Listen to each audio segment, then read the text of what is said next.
नमस्कार. आज आपण रवा केक बनवणार आहोत. इथं मिक्सरच्या भांड्यामध्ये 2 वाटी बारीक रवा घेतलेला आहे. 1 वाटी साखर घ्यायची आहे. 1 मिल्क पावडरचं पॅकेट घेतलेलं आहे. थोडीशी वेलची, चिमूटभर मीठ घेतलं आहे. 1 चमचा बेकिंग पावडर, अर्धा चमचा बेकिंग सोडा आपल्याला मिक्सरला फिरवून घ्यायचं आहे. अर्धी वाटी दही घेतलेलं आहे. नंतर 1 वाटी दूध, पाऊण वाटी तेल घेतलेलं आहे.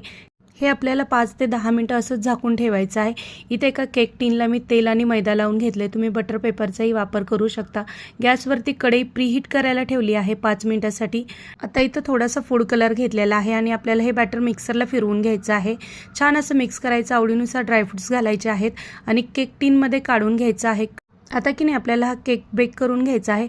35 ते 40 मिनिटासाठी हा बारीक गॅसवरती मी केक बेक करून घेते. इथे बघा मी टूथपिकच्या साहाय्याने केक आपला बेक झालाय की नाही ते दाखवते तुम्हाला. टूथपिक अगदी क्लीन निघते म्हणजे आपला केक छान बेक झालेला आहे. छान असा रवा केक तयार झालेला आहे.